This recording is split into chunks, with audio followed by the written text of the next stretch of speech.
नमस्कार, जोहार आदाब। मैं हूं आपका आज़ाद और आप देख रहे हैं जोहार न्यूज़। आज संविधान दिवस है और संविधान दिवस के अवसर पर तमाम छात्र और प्रोफेसर आज संविधान दिवस मना रहे हैं। अभी अभी बाबा साहब आम्बेडकर का माल्यार्पण किए हैं।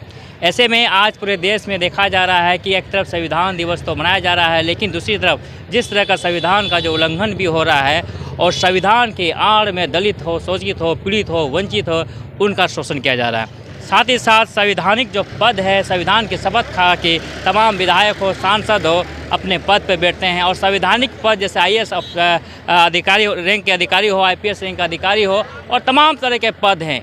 उस पद पर बैठने के बाद वे अपने संविधान को भूल जाते हैं और केवल एक ही काम करते हैं, लोगों का शोषण करना। ऐसे में हमारे साथ में प्रोफेसर सत्यम मेहरा जी हैं। सर, ये बताइए, संविधान दिवस तो आप लोग मना रहे हैं, लेकिन जिस तरह से खुल्लम खुल्ला संविधान का उल्लंघन हो रहा है, खुल्लम खुल्ला दलित हो, वंचित हो, आदिवासी हो, शोषित हो, सबका शोषण हो रहा है, कैसे रोका जा सकता है एक दिन का संविधान दिवस मनाने से? सबसे पहले तो आपके चैनल के माध्यम से समस्त झारखंड वासियों को, पूरे भारतवासियों के संविधान दिवस की हार्दिक शुभकामनाएं। सबसे पहले जब संविधान का निर्माण हुआ तो संविधान के संरक्षक के रूप में सर्वोच्च न्यायालय को स्थापित किया गया, संविधान के संरक्षक के रूप में संसद को स्थापित किया गया। लेकिन कहीं ना कहीं संसद की अगर हम बात करें तो ये लोग अपने कर्तव्यों से पीछे हट रहे हैं और ये बैकडोर से संविधान को ही खत्म करने की साजिश रच रहे हैं। जिनके ऊपर संविधान की रक्षा करने का दायित्व है, जिनको संविधान को बचाने की जवाबदेही जिम्मेवारी निहित की गई है, वो लोग इस संविधान को समाप्त करने की ओर अग्रसर हो गए हैं। हाल के दिनों में हम लोग देख रहे हैं कि पिछले केंद्र सरकार की आप बात करें, संसद की आप बात करें तो संसद ने पिछले 2014 से लेकर आज तक, अगर आज तक की स्थिति को आप काउंट करें तो देखिए कि रोजगार के अवसरों को सीमित कर दिया गया है। सरकारी नौकरियों को कहीं ना कहीं पूरी तरीके से हरास किया जा रहा है, रोजगार की कमी की गई है, युवाओं को बेरोजगार रखने का षड्यंत्र किया गया है। क्या प्लान है इन लोगों का प्लान जो हमें समझ में आता है कि इनका एक ही प्लान है कि रिजर्वेशन को खत्म किया जाए। इनके आंखों का जो कांटा है वो आरक्षण बना हुआ है। इनको लगता है कि देश में आरक्षण है और आरक्षण के कारण जो SC ST समुदाय है, OBC समुदाय है, इनका विकास हो रहा है, ये तरक्की कर रहे हैं। इसलिए इनका एक प्रोपेगेंडा है, एक एजेंडा इनका है कि किसी भी तरीके से आरक्षण को खत्म किया जाए और आरक्षण को ये लोग सरकारी नौकरियों के तहत खत्म करने की पूरी साजिश कर रहे हैं।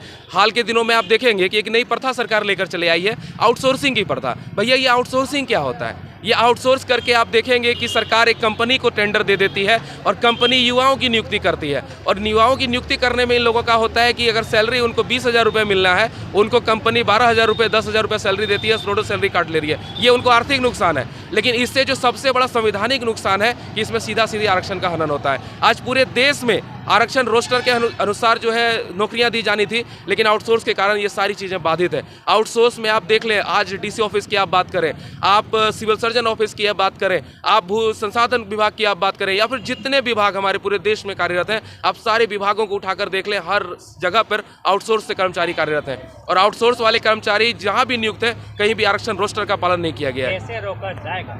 इनका सबसे ज़्यादा आज तो युवाओं को आगे आना पड़ेगा और युवाओं को आगे आकर एक दबाव सरकार के ऊपर बनाना पड़ेगा कि सबसे पहले आउटसोर्स की बहालियों को बाधित किया जाए। आउटसोर्स में जो भी कर्मचारी नियुक्त हो रहे हैं उन लोगों को रोका जाए, संविदा प्रथा को रोका जाए। आज अनुबंध के आधार पर नियुक्तियां हो रही है, आउटसोर्स के आधार पर नियुक्तियां हो रही है। ये सिर्फ और सिर्फ सरकार का एक कदम है कि कैसे आरक्षण खत्म किया जाए और ये लोग एक साजिश रचते हैं। आज आरक्षण खत्म होगा, कल संविधान खत्म होगा और कल SC ST और OBC समुदाय खत्म होगा। इस चीज़ को युवाओं को समझने की आवश्यकता है और अब एक आंदोलन की आवश्यकता है और सरकार को बताने की आवश्यकता है कि आप आरक्षण को बैकडोर से खत्म करने की साजिश मत करिए। अब देश की युवा जाग चुके हैं।